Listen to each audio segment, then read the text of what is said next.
Bom dia, sou Guilherme Elias e vou começar minha apresentação, né, falando sobre o artigo 12, que, por tradução livre, é os caminhões e ônibus da Volvo, né, no Reino Unido, o choque dos titãs, que foi. Os autores são Paul Thompson e Terry Wallace.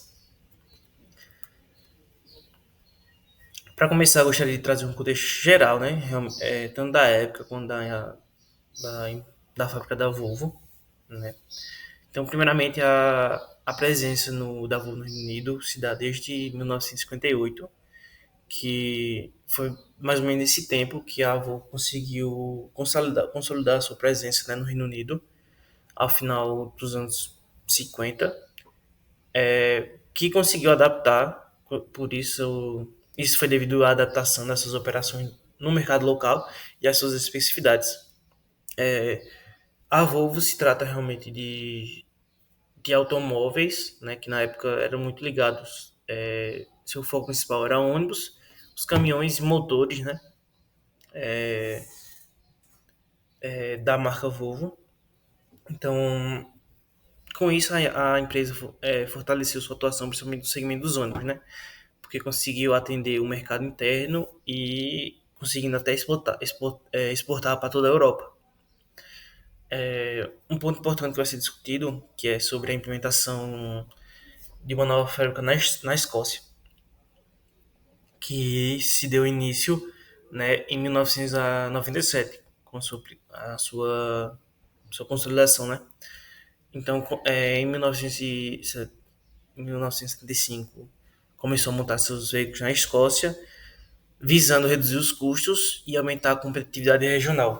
Isso foi um fator importante, porque o Reino Unido fica ao lado, né, da Escócia, e se eu não me engano, as fábricas ali do Reino Unido se eram mais alocadas ao sul ali do Reino Unido, e como a Escócia fica um pouco mais a norte, então essa estratégia de aumentar a competitividade regional veio principalmente por conta disso, né, de abranger tanto a Escócia, mas também uma região ali do norte do Reino Unido. E um ponto aportado também pelo artigo foi a aquisição da Leyland, Leyland Bus em 1988, né, que a compra visou ampliar a capacidade produtiva e realmente eliminar a concorrência ali para garantir a sua presença no mercado europeu, né? E se preparar também para o mercado único europeu, que estava vigente para acontecer em 1992, né? Então, essas foram atitudes tomadas, uma das atitudes tomadas para realmente consolidar a sua marca durante o mercado europeu.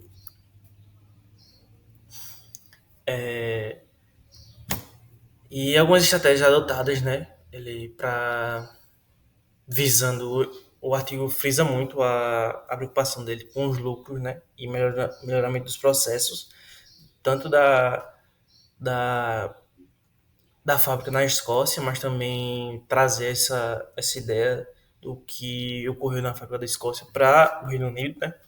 Então, algumas dessas estratégias foi a implementação de métodos inovadores, né? Ele menciona a montagem por células e o docking building, que é montagem por docks, que a DOCA, nesse sentido, realmente é um acesso, pode imaginar uma porta ali, durante a fábrica ali, com o intuito de diminuir o transporte interno dos materiais, né, nesse caso dos insumos, também de produtos acabados ali, semi-acabados. Então a ideia é realmente de ter a fábrica ter vários dockers desses, né, vários pontos de acesso, onde o caminhão vai estacionar ali para despejar insumo, descarregar insumos, ou então carregar produtos semi-acabados, produtos acabados, né? Assim, diminuindo o tempo, né, de transporte interno da fábrica e assim aumentando a eficiência, né, operacional, a eficiência logística, principalmente a eficiência interna, né, da logística. E a montagem por células vem da ideia de que anteriormente a Volvo e as principais fábricas assim, montadoras, tinha aquela ideia de Teve várias fábricas ali, desculpa, vários locais assim de fabricação. Só que as fabricações eram bem especializadas, né? Então fabricava uma peça, um, um produto ali pro produto final, né? E no final dessa que todos os produtos estavam prontos, eram alocados em um lugar só. Então eram trazidos de vários lugares, essas peças para um local final onde seria montado. Então essa é a ideia que eu vou trazer e defendia, que exatamente defendia, né? Esse ideal. Então essa montagem com células é realmente ter a ideia de alocar todo o sistema produtivo da montadora da fábrica em um local só. Então, onde todos os produtos vão ser processados com o intuito de ter no mesmo local ter o produto acabado, né? Nesse caso, os caminhões, os ônibus ali, então realmente ter a linha de montagem ser na própria fábrica ali. Então essa foi a mudança, a estratégia adotada para essa nova etapa, né, da Volvo. Então o próximo passo é realmente realinhar essas novas plantas de fato inovadoras para a grande maioria ali das fábricas da Volvo, tanto no Reino Unido, ou novo na Escócia ali. O que levou uma dúvida entre os colaboradores, né? Que está muito trabalhado com o alto desempenho dos mesmos, né? Dos colaboradores ali. Então, com toda essa ideia de inovação, mudança, deixou os colaboradores um pouco preocupados, né?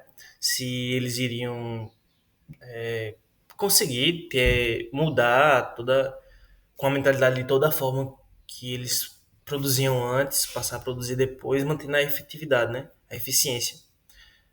Atrelado a isso também, vou explicar um pouco mais a fundo, mas também nessa parte, com esse novo reajuste de layout de linha de produção, também ocorreu muitas evasões, né? Muitas demissões. Então, aumentou mais essa dúvida, né? Entre os colaboradores.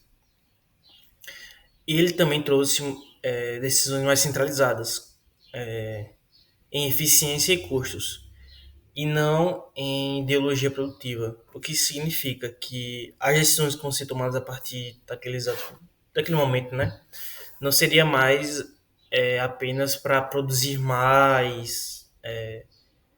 mais eficiência sim, mas não da forma que vemos hoje, mas era mais eficiência, realmente mais números, né, fabricava mais com menos tempo. E isso foi mudando, que as decisões começaram a ser tomadas realmente em custos e mais eficiência. Então, meio que não importava, entre aspas, assim, né? Se iriam produzir menos, um pouco menos ou mais, se os custos condiziam, se era melhor para os custos. Então, ia trazendo mais eficiência. Então, essa metodologia, essa ideia, né, de não pensar apenas no número final, mas sim nos custos, né, e na eficiência, foi bastante importante para o desenvolvimento da marca.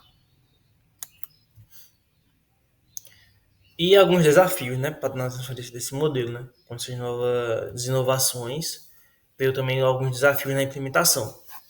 E um desafio foi logo na implementação desse novo sistema em células, né, então que vai substituir o tradicional, a montagem tradicional, né, exatamente pelas equipes autônomas, como eu expliquei anteriormente, responsável por etapas completas da produção.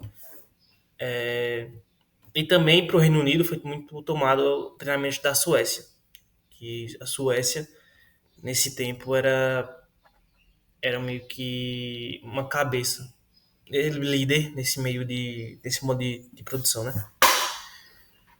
Também ocorreu resistência, né, de certa forma, tanto gerencial e sindical, né? Como os sindicais ali estavam ganhando bastante força, né? O sindicalismo, sindicalismo tava bastante força, ganhando bastante força ali naquele tempo. Então veio realmente uma certa resistência, porque na região, na parte gerencial, com toda essa mudança de layout, de ideias, de forma de produzir, acabou preocupando, né, os, os níveis mais estratégicos, mais status ali das fábricas, realmente por mudar toda a composição ali da forma que se trabalhava, né, trazendo uma nova forma. Outro ponto foi um baixo volume da produção, então a produção foi limitada, de certo modo, para a adoção desse novo estilo de fabricação, como eu falei anteriormente, mais voltado à eficiência e custos e não em número final, né? Em quantidade final de produção. E demissões. Então, com uma certa limitação ali na produção, ocorreu algumas demissões, que acabou deixando os colaboradores mais desconfiados, né? Mais alertas, assim, e trazendo diminuindo o engajamento e a moral da força do trabalho ali, né? Diminuindo um pouco a sua eficiência. E outro ponto que o artigo traz são conflitos entre os setores de chassi e de carroceria.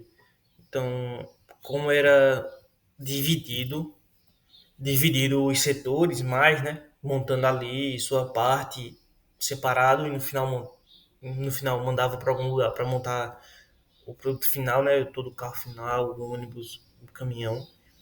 Agora não, trazido para o mesmo ambiente, então ocorreu de ter conflitos entre setores, né? Que não estavam acostumados a trabalhar juntos, agora estão trabalhando, né? De forma mais coesa ali. E um ponto importante que o artigo também traz é que é exatamente, né, o fechamento de Washington e a atenção para Irving. Pela Irving se tratar de uma que era mais competitiva no mercado, né? E uma maior independência, né? Por outro lado, a Orton dependia bastante da planta, da forma de produção da sueca, que ele menciona que é de Boraz, né? Então era muito dependente ali, não conseguia se adaptar a algumas mudanças, e o que levou ao fechamento, né, dessa fábrica.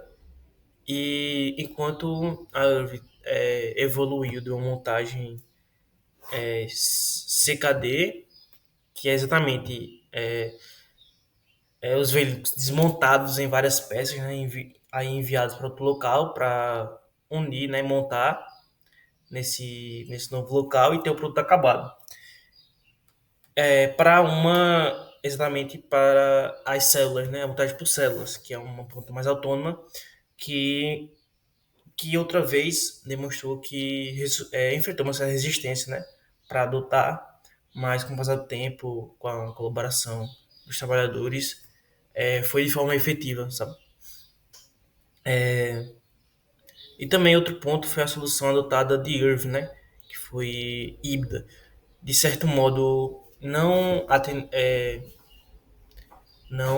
não chegou fazendo todas as mudanças radicais ali, mudando toda a forma que se trabalhava, mas também não mantendo a produção como era antes, como aconteceu com o Orton, né? Então, realmente, ela soube mediar esse período de transição, né? Do velho e trazer para o novo. Então, esse foi um dos focos também que ele ganhou bastante poder, vamos dizer assim, dentro das fábricas da Volvo. Bom, e trazendo uma conclusão assim do artigo, né, que foi apontado e o que pode ser discutido, é que o artigo trouxe uma inovação de forma uma ideia de inovação e também como aplicar, né? Então, com foco prático. Então, mostrou como os modelos de trabalho em células são usados pela Volvo e para ganho de flexibilidade e custos, né? E não por ideologia. De outra, mais uma vez, não pensando apenas no final, mas também na eficiência e nos custos. Também trouxe a importância da adaptação ao contexto, né? Então, a organização do trabalho tem que variar conforme o país, planta e mercado local. Não pensar que há uma forma de se trabalhar deu certo em um local, em um país, em uma fábrica, em uma região, vai dar certo nas demais, sabe? Então tem que ter esse olhar atencioso para adaptar ao contexto, né, à sua forma produtiva, ao contexto local. E também a importância de ter decisões orientadas por estratégia. Então, mesmo planos eficientes possam ser fechadas se não foram competitivas a longo prazo, né? Se não for priorizando as decisões, né? Dentro da estratégia que foi vista. E o sindicalismo em transição, né? Que foi reagir de forma mais moderada aos sindicatos, revela um papel mais de negociador, realmente, frente à globalização. Visto que a globalização, a ideia era vender mais, trabalhar mais, produzir mais, o sindicalismo vem aqui para frear, para balancear realmente a força de trabalho com o bem-estar do trabalhador, sabe? Então, foi isso que o primeiro artigo traz. Agora para o segundo artigo, né? Que é o artigo 22, que por tradução livre é um dos desenvolvimentos mais recentes, né? Para a época, da Toyota, e o surgimento de um possível neo-toyotismo, né? Então, que foi o fundador Tej Gortner, o autor. Então, para trazer um contexto geral, né, mais uma vez, então, desde os anos da década de 80, a Toyota passava por mudanças estruturais profundas em respostas à globalização, né, trazendo avanços tecnológicos, mudança demográfica e novas exigências do mercado. Então, essas transformações desafiaram realmente a ideia de um modelo japonês pronto, né, fechado e estável, né, que revela um processo dinâmico de reconfiguração organizacional e produtiva também, com isso surgindo um neotoitismo, né, essa ideia. Então, as principais mudanças, né, no sistema de produção, por conta da época, foi que com a alta demanda de novas criações de vários mais modelos e mais variações, né, durante o processo produtivo, a Toyota teve que se diversificar seu portfólio para atender realmente esses mercados com nichos mais específicos, que vai realmente ter uma maior flexibilidade, exige uma maior flexibilidade na linha de produção. Então, essa flexibilidade vai aumentar a complexidade logística e realmente também na produção, impondo assim novos desafios ao modelo tradicional, que por sua vez era enxuto, né? Vale lembrar que a Toyota sempre priorizou por esse momento tradicional enxuto. Maior automação, né? Com a alta, alto crescimento de tecnologia, mais automação, né, em seus processos, mas também vale lembrar que com um certo recuo, assim, com um pé no freio, por conta dos seus custos altos. Então, mesmo da forma que aumentava a tecnologia, novas ferramentas tecnológicas para automação, vale também que precisava também controlar contrabalancear, né, com os custos. Então não teria como de fato investir em toda a tecnologia que surgisse realmente por essa limitação que é o custo. E também outra forma de pensar que a Toyota trouxe foi projetos pilotos, né, com novas tecnologias. Então ela restringiu, vamos dizer assim,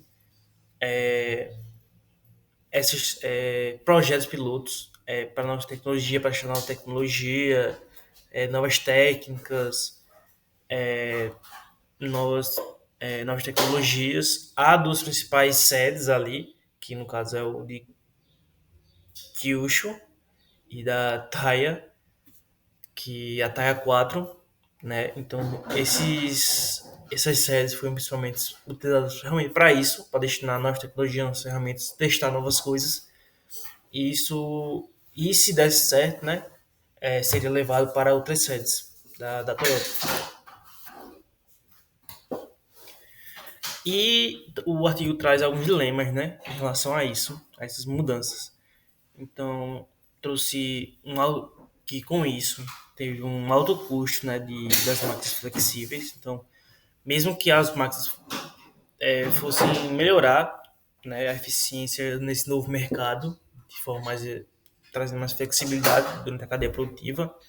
Também revelava um alto custo, né, que foi mencionado anteriormente, que apesar de ser realmente um ganho assim para a organização, também vale salientar que também o custo influenciava bastante a ideia de se compensava ou não ter essa nova tecnologia. Também a dificuldade, então essa dificuldade de manter um sistema just in time, né, que lembrando, é um sistema baseado em baixos estoques, né, entregas sincronizadas, que acabou isso dificultando com a grande volatilidade das cadeias globais de suprimentos e a necessidade de responder rapidamente à mudança de consumo. Então, aquela ideia de a gente sabe que vai produzir, que ou com o mercado está tendo isso, o forte crescimento do mercado já não é tão aplicável assim, já que o mercado está cada vez, tá, na época e atualmente também, passando por mudanças muito drasticamente em pouco tempo. Então, dificulta muito manter esse estoque no mais baixo possível, né? E também a ideia de, de melhorar foi ter uma divisão entre os investimentos produtivos e não produtivos. O que significa isso? Que a Toyota também investiu em como melhorar o bem-estar dos trabalhadores, que seriam investimentos não produtivos, né?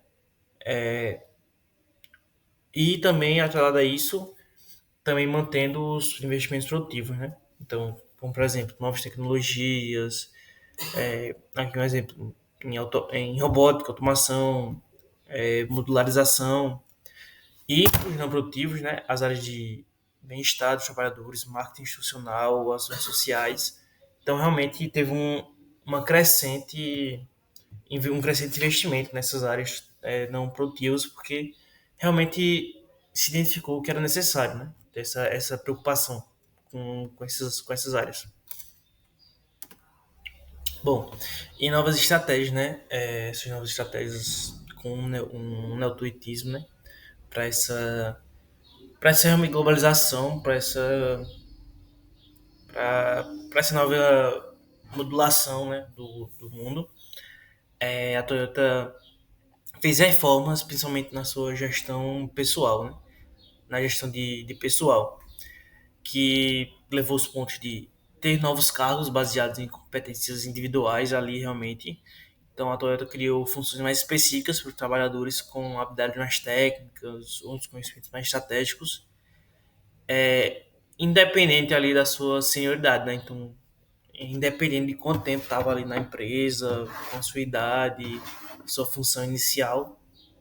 Então, esses postos de competência especial valorizam um mérito mais técnico, né? Que ajudavam bastante a reter esses talentos qualificados em áreas críticas, né? Outro ponto foi a restauração de turnos com o estímulo da participação feminina. Esse ponto foi levantado no artigo que fala realmente de como a Toyota pensou para pegar mais mão de obra feminina ali durante essa época. Vale lembrar que nessa época não era tão forte a presença feminina ali no chão de fábrica,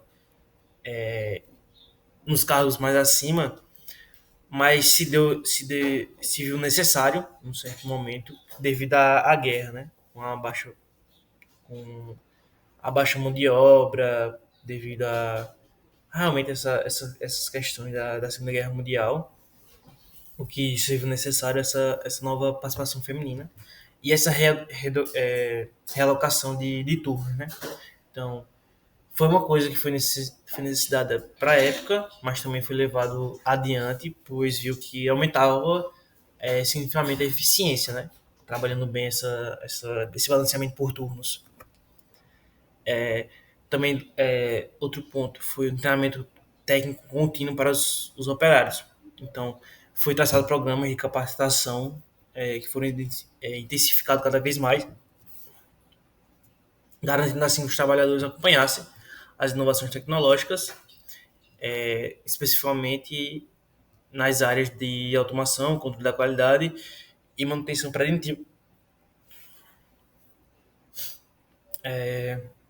E também foi alocado grupos autogeridos, né, ou times especiais para questões urgentes. Então a Toyota fortaleceu a formação de equipes multifuncionais, com autonomia para resolver problemáticas mais técnicas, né, para ter uma resposta mais direta, mais rápida e de certa forma mais específica, né, além do que ocorria anteriormente, já que era, ocorreu um problema, aí a autodireção era acionada, né, para resolver. Isso era tempo perdido, linha de produção parada, possivelmente, e dinheiro correndo, né, ocasionando uma uma baixa no lucro, né, perdendo dinheiro ali.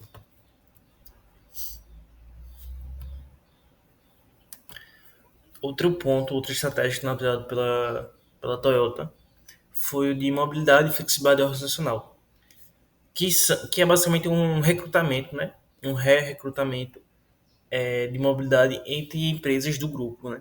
Ou seja, então a Toyota adotou essa filosofia de realocar novos colaboradores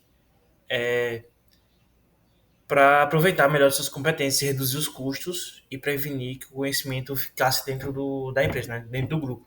Ou seja, de vez de ter que gastar tempo, recurso, indo atrás de uma pessoa por fora para alocar, para ter aquele cargo. Então a Toyota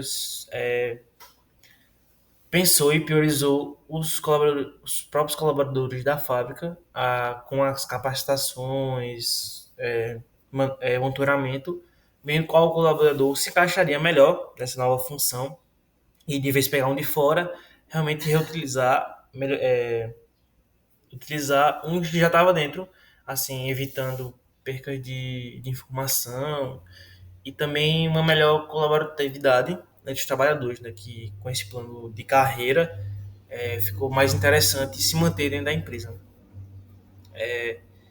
Ocorreu também uma integração maior entre as áreas administrativas e operacional. Então, a Toyota estava busca interagir ao máximo nos setores da direção com os produtivos, né, por meio das equipes multifuncionais ali, e também com treinamentos cruzados, tornando assim as decisões mais ágeis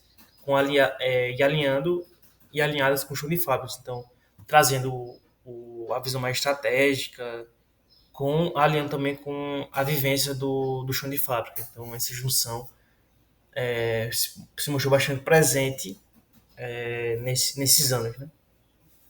E também ela trouxe um certo incentivo à criatividade individual de cada operador. Então, a Toyota busca também essa proatividade dos colaboradores, mas também mantendo um bom trabalho em equipe. Então, incentiva sim o trabalho e a criatividade individual, sugestões, autonomia, mas sem comprometer o trabalho em equipe, né, da sua linha de produção. Então, ela sempre estava trabalhando nesse balanceamento. Então, com isso, qual realmente é o foco da expansão desse neo-toyotismo? Que é exatamente trazer uma expansão geográfica e diversificação estratégica. Então, ao mesmo tempo que a Toyota vai buscar sim sua ampliação, sua expansão territorial das vastas áreas do mundo ali, também vai tentar diversificar essa estratégica. Então, a ideia dela vai montar, né, um novo local, vai levar suas ideologias, vamos trabalhar, mas também ela entendeu que a diversificação, a adaptação nesse novo local, com novas pessoas, novas culturas, nova forma de trabalhar, também muito importante para estabilizar, para a sustentabilidade da própria Toyota, né? Que uma ideia boa posta de um novo local, de novas pessoas, pode ser assim implementada em vários outros locais. Então ela entendeu que além da expansão geográfica ser importante para meios comerciais, distâncias, maior, maior capacidade produtiva, também ela se viu é, ligada realmente ao ponto de trazer mais diversificação para melhorar os seus processos produtivos. Então, também outro ponto foi a inclusão e adaptação à nova força de trabalho, né? Então, com o novo, com o pensamento com o pensamento de hoje, né, atualmente, mas na época, lembrando que é 1900, que é na década de 90, anos 2000. Então realmente tinha um crescimento, um boom assim de mais mulheres trabalhando de fábrica, pessoas com várias faixas etárias ali diferentes. Então isso exigiu da Toyota uma adaptação, né, com esses métodos de trabalho, os novos métodos de trabalho, trazendo mais ergonomia, gestão de pessoas, políticas de inclusão, e se tornar assim um meio mais diverso e mais incluso e mais flexível, né? E claro, trazendo também o foco na tecnologia, personalização e a gestão híbrida. Então, realmente, atrelar as novas ferramentas, novas tecnologias, novas ideias, aumento da personalização, né? Que o mundo atualmente, a globalização, influencia muito nessa parte, né? Que precisa ter essa personalização, mas também atrelado numa gestão híbrida. Então, ao ponto que vem chegando novas ferramentas, também vem se mantendo com o seu propósito ali inicial, que era realmente just in time, processos eficientes e tudo mais. Então, nessa via de mão dupla, né? Essa faca dos gumes. De aproveitar tecnologias que estão surgindo para melhorar, mas também tentar se manter ali com seus ideais e suas formas de trabalhar que já eram que já ocorria né, anteriormente. E agora para finalizar, né, trazendo uma conclusão desse segundo artigo, a Toyota se demonstrou que vem se redesenhando seu modelo produtivo tradicional, né, com respostas aos desafios impostos pelo limite global, cada vez mais dinâmico. O chamado neotoyotismo reflete uma transição estratégica para buscar conciliar a flexibilidade com a inovação tecnológica e a eficiência operacional, preservando assim ao mesmo tempo seus princípios fundamentais e sua cultura organizacional com trabalho em equipe e melhoria contínua focado na qualidade. Aqui estão as referências né, que foi utilizada dos seus artigos e queria agradecer. Obrigado pela atenção.